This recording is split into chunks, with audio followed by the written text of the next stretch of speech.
A Heráclito le conocemos por frases como todo fluye, todo viene y va, y sobre todo por la de que ningún hombre puede bañarse 2 veces en el mismo río. ¿Y por qué afirmaba Heráclito que no podemos bañarnos 2 veces en el mismo río? Pues porque según Heráclito, la segunda, la tercera, la cuarta vez que nos metemos en ese mismo río, el agua del río ya no es la misma. Y, al igual, la persona que se mete en el río para bañarse también ha cambiado. Pensemos, por ejemplo, en nosotros mismos cuando éramos pequeños, cómo hemos cambiado aparentemente. Es decir, que si nosotros mostramos una foto de cuando éramos bebés a una persona que nos conoce ahora, probablemente en esa foto no nos reconozca, aunque seamos nosotros hace 20, 30, 40 o 50 años.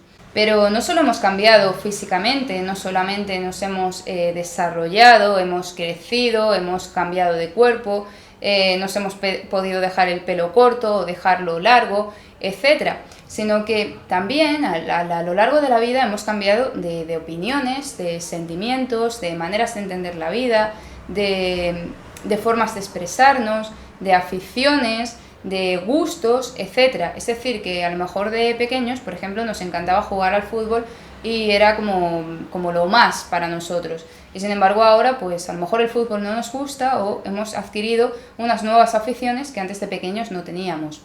También cambiamos de opiniones, opiniones que antes a lo mejor rechazamos, ahora las aceptamos, o viceversa.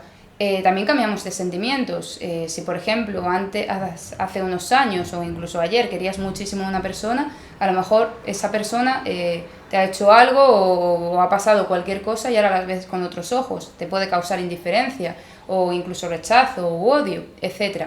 Es decir, que según Heráclito, aunque seamos la misma persona ahora que hace 20 años o de ahora aquí a 40 años, siempre estamos en un permanente cambio. Cambiamos de opiniones, cambiamos de gustos, cambiamos de aficiones, cambiamos de sentimientos, cambiamos de estados de humor.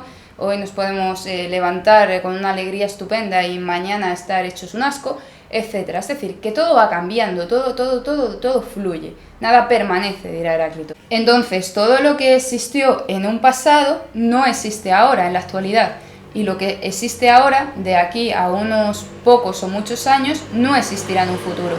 Pensemos, por ejemplo, en el hecho de que somos mortales, es decir, personas que convivían con nosotros hace unos años, a lo mejor ahora ya no están aquí, se han muerto, y nosotros mismos, que existimos ahora, que somos una actualidad, quizás no, pero seguramente dentro de 20, 30, 40 años, los que sean, ya no estaremos aquí.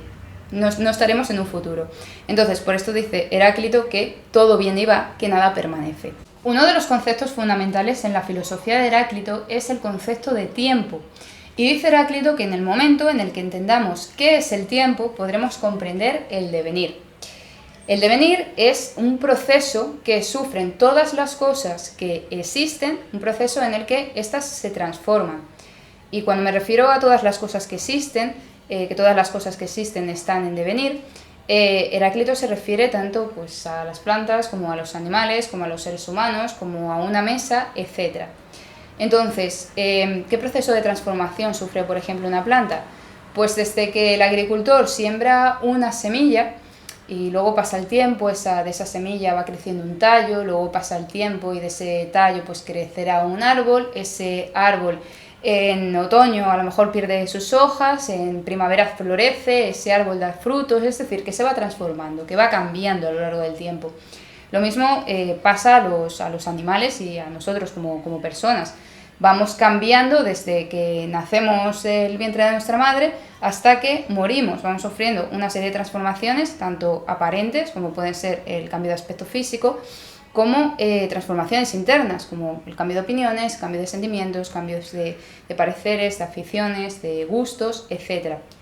Y en el caso, pues, por ejemplo, de una mesa, Con el paso del tiempo, si la dejamos probablemente en la intemperie, pues pierde el barniz en el caso de que lo tuviese, pierda el color, se vaya agrietando, etc. Es decir, que el devenir es todas estas constantes transformaciones que a lo largo de la vida van sufriendo todo lo que existe en una actualidad. Heráclito dice una cosa muy interesante, y es que lo único constante es el cambio. ¿Por qué es interesante? Porque normalmente cuando nuestra mente capta constante, siempre lo solemos atribuir a algo que permanece, algo que se está quieto, pero Heráclito utiliza esta palabra, lo constante, para referirse al cambio, para aquello precisamente que nunca permanece quieto, ¿no? Y de la misma manera dice Heráclito que lo único que permanece, es decir, como que lo único que parece que está quieto, o que siempre es igual, o que nunca va a cambiar, es precisamente el devenir, es decir, el hecho de que todo lo que existe esté en un continuo proceso de transformación permanente. Entonces, en este proceso de devenir que defiende Heráclito, todo lo que existe actualmente está dejando de ser lo que es en esta actualidad para empezar a convertirse en otra cosa. Esto se ve muy bien con el ejemplo de la semilla. Cuando el agricultor siembra la semilla, esa semilla en ese momento actual no es ni un tallo, ni un árbol, ni da frutos, ni se le caen las hojas, ni nada por el estilo, sino que solamente es una semilla. Pero desde el momento en el que la planta el agricultor, esa semilla se va a ir transformando. Va a ir transformando hasta que llegue el momento en el que nosotros podamos observar que ha crecido un pequeñito tallo. Pero ese tallo continúa transformándose, no permanece tal y como es durante muchísimo tiempo, sino que poco a poco está dejando de ser lo que actualmente es para ir creciendo hasta que llegue a convertirse en un árbol. Y ese árbol, asimismo, se va transformando poco a poco, llegará el otoño y lo más visible es que a lo mejor se le caigan las hojas o que cuando llegue la primavera florezca y dé frutos. Pero cada día, cada momento, cada segundo, ese árbol está dejando de ser lo que es en ese momento para ir transformándose en algo distinto. Entonces, este ciclo de transformaciones para Heráclito es infinito. Y con todas estas transformaciones, con todos estos ciclos de cambio de todo lo que existe, las cosas nunca vuelven a ser lo que eran en un principio. Es decir, que nunca vuelven a ese estado primigenio, que se van a quedar allí de una forma permanente. O sea, nosotros cuando vemos una fotografía de nosotros mismos cuando éramos pequeños, podemos decir, ese de la foto soy yo, pero ¿hasta qué punto nuestro yo actual puede recordar cómo era nuestro yo de la foto? O sea, podemos volver a pensar cómo lo hacíamos cuando teníamos 5 años. No recordarlo, sino volver a ser lo que éramos en esa foto.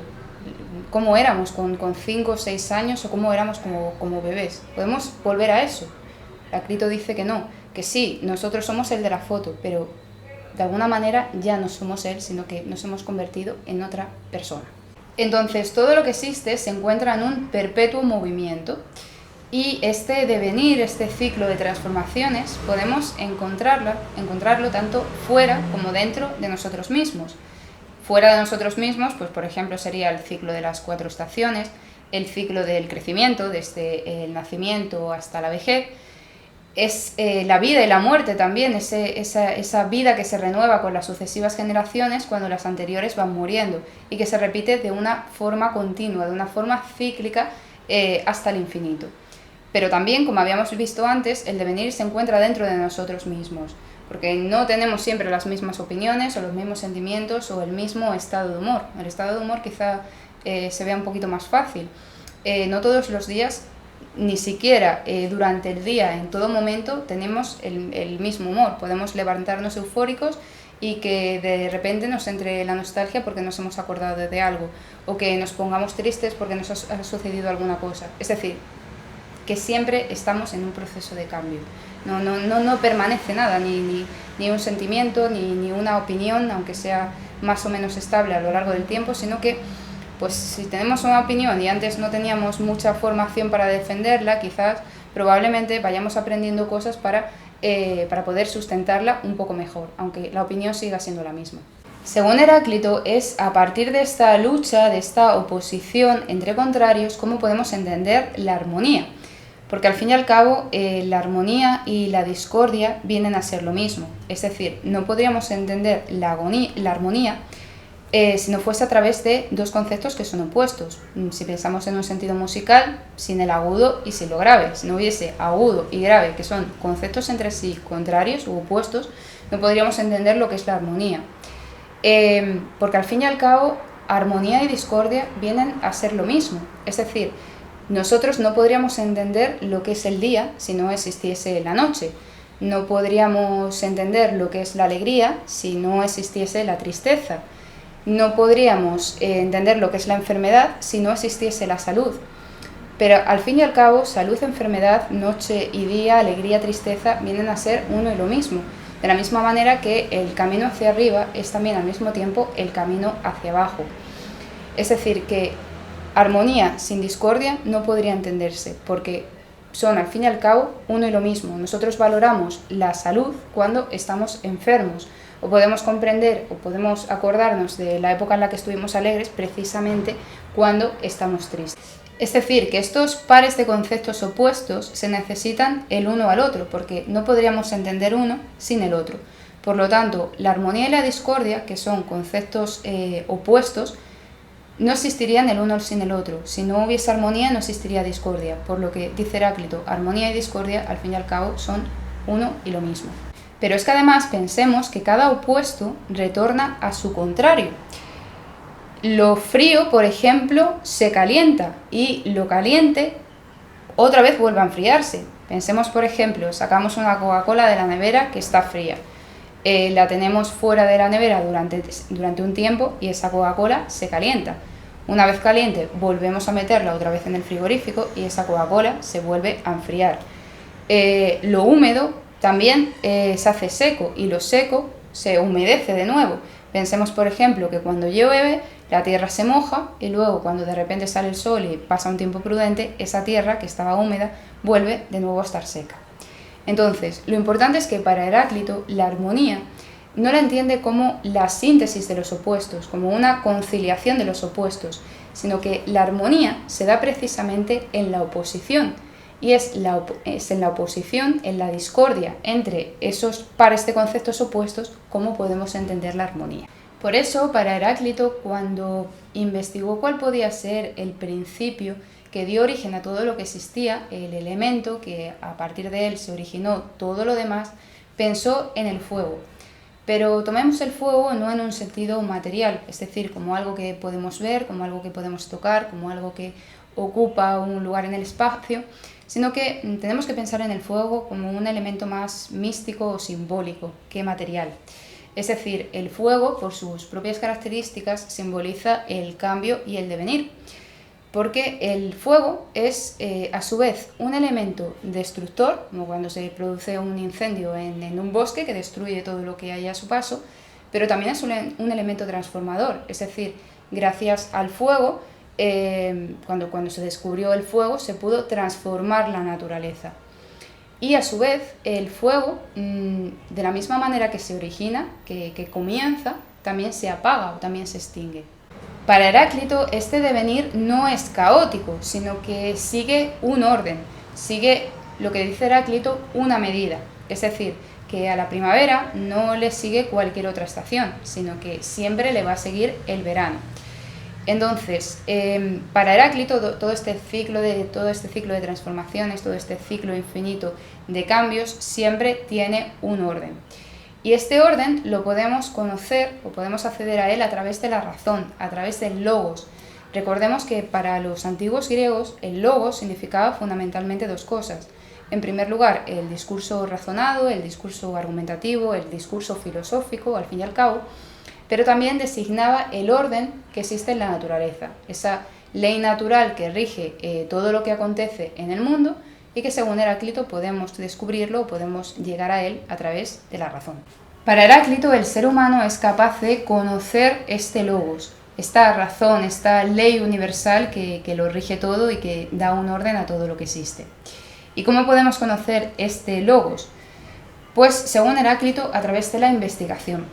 Pero la investigación entendida en un doble sentido, tanto la investigación exterior, es decir, la observación de la naturaleza, como la investigación interior, es decir, el conocimiento de nosotros mismos.